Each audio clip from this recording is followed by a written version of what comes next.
Olá, bem-vindos ao nosso estudo visual.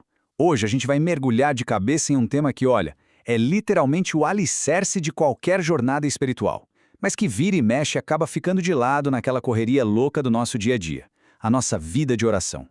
Ao longo dessa nossa análise, vamos extrair lições super práticas das experiências de gigantes da fé e desvendar como a oração era o verdadeiro segredo do sucesso deles. Vamos juntos nessa jornada diária de comunhão? Pensem só em um aparelho que está com o plug fora da tomada. Ele simplesmente não funciona, né? Com a gente é a mesma coisa.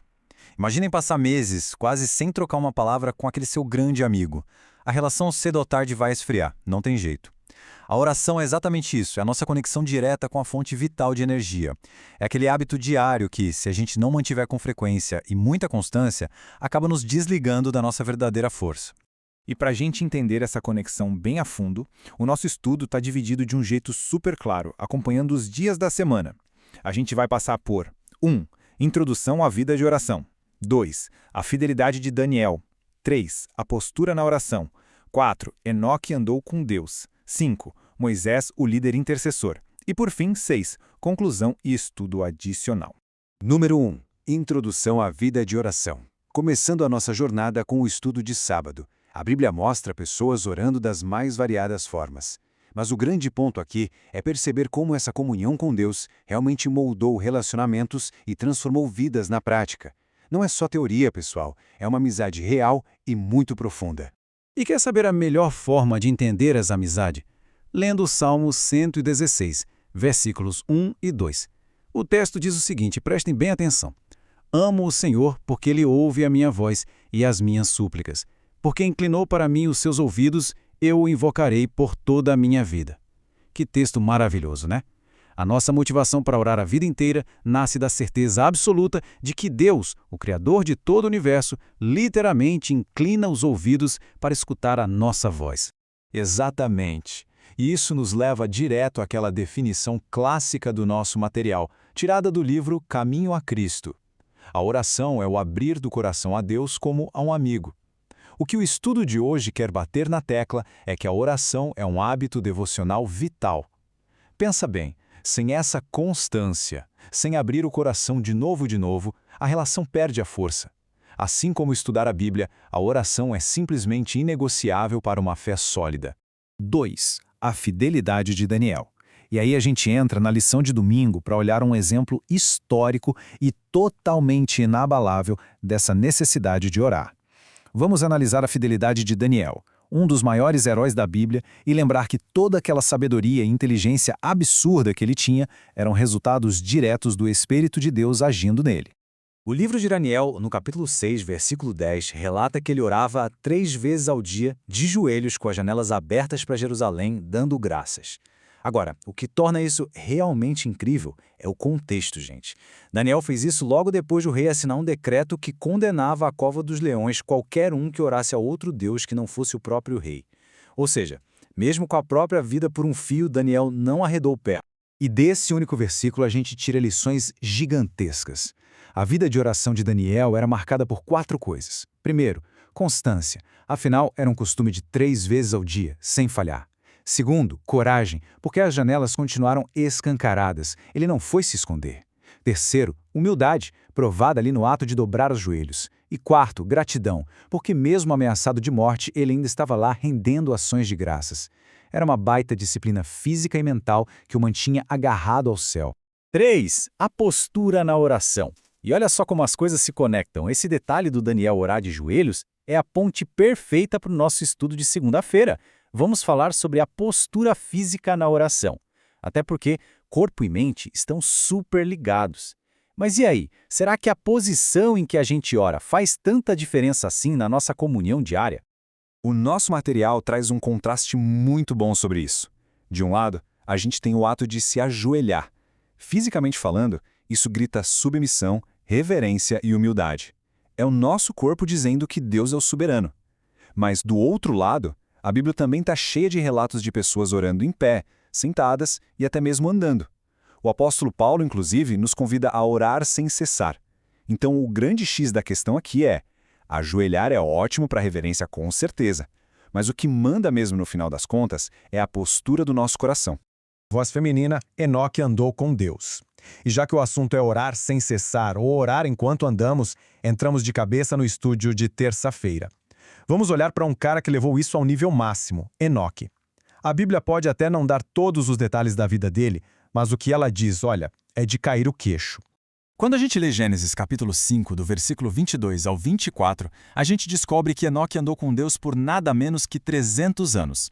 A vida dele foi totalmente definida por uma devoção constante. E detalhe, no meio de uma vida cheia de trabalho duro. Ele não foi morar numa caverna isolado de tudo e de todos, muito pelo contrário. O estudo mostra que Enoque trabalhava muito para ajudar as pessoas. E olha que fascinante, quanto mais ele trabalhava, mais intensas eram as orações dele. E para manter essa comunhão contínua rolando, o material traz uma dica prática que é ouro puro. A oração em silêncio, ali só na mente, é maravilhosa e a gente pode fazer no ônibus, no trabalho, em qualquer lugar. Mas convenhamos, no silêncio é muito fácil a gente dar aquela viajada e perder a linha de raciocínio, né? Já a oração audível, seja sussurrando ou em voz normal, tem um valor especial. Falar em voz alta ajuda demais a manter o foco e serve como um lembrete físico de que Deus é real, está ali do lado, ouvindo, e que nós estamos no meio de uma conversa importante com Ele. Fica a dica. 5. Moisés, o líder intercessor. E agora, juntando os estudos de quarta e quinta-feira, a gente sai daquela devoção pessoal do Enoque e passa para uma liderança que afetou milhares de pessoas. Vamos falar de Moisés, o grande intercessor de Israel. E o grande segredo do sucesso do Moisés? Exatamente o mesmo. Uma comunicação sem filtros e constante com o Criador. O livro de Êxodo, ali no capítulo 33, deixa claro que Moisés vivia quase que 24 horas por dia na presença divina.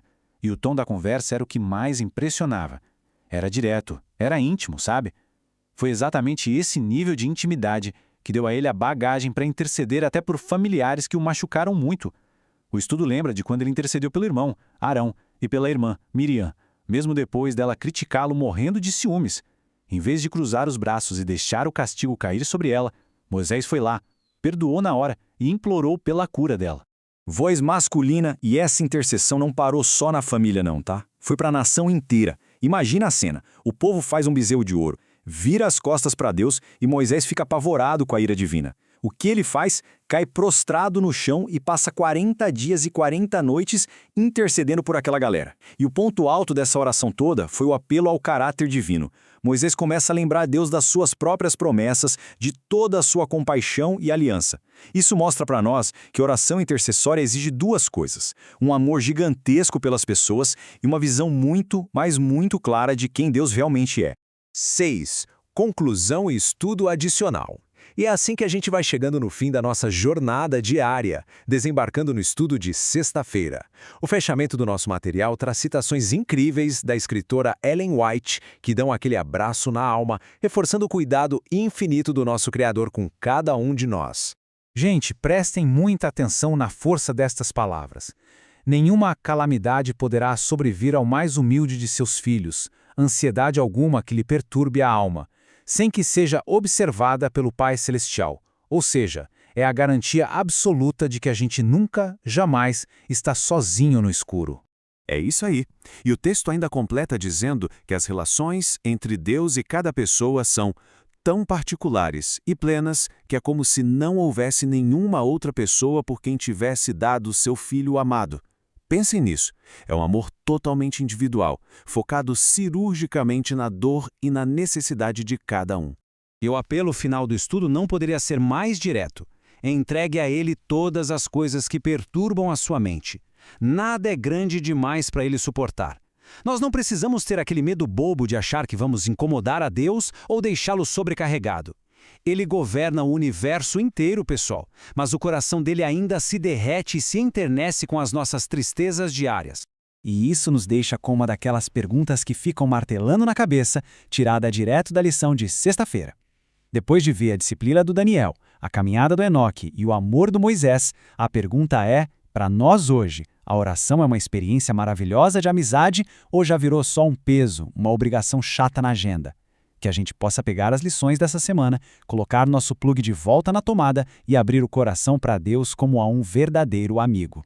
Muito obrigada por acompanharem essa nossa análise visual e até a próxima!